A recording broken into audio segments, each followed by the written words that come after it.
Hello everyone, আসসালামু আলাইকুম। Welcome back to my channel. This is me Taiba. আজকে বানাবো এয়ার ড্রায়ার ক্লে। তো চলো বানানো যাক। ফার্স্টে আমি 3 চামচের মতো কর্নফ্লাওয়ার নিয়ে নিয়েছি এবং 3 চামচ ফেভিকল আঠা। ফেভিকল এবং কর্নফ্লাওয়ার সমান সমান রাখতে হবে।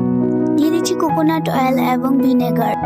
হোয়াইট অ্যাক্রিলিক কালার দিয়ে দিচ্ছি। হোয়াইট অ্যাক্রিলিক কালারটা মাস্ট দিতে হবে। দেন এটা মিক্স করে নিবে। একদম দেখতেই পাচ্ছ তোমরা কতটা একদম গাঢ় গাঢ় হয়েছে, এরকম ভাবে করে নিতে হবে।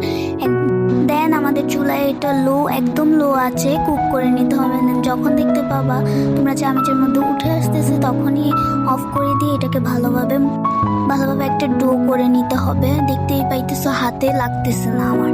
ভালোভাবে এটাকে একটু কর্নফ্লাওয়ার দিয়ে কিংবা হাতে তেল মিক্স করে ডো করে নিবা। দেখো কি সফট হয়েছে।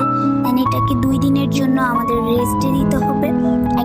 সাধারণত আমি একটা পলিতে জাস্ট তেল ব্রাশ করে হাত দিয়ে ব্রাশ করেছি। আমি ব্রাশ করে এটাকে বক্সে রেখে দিয়েছি। 2 দিন পরে আমি এটাকে দেখবো।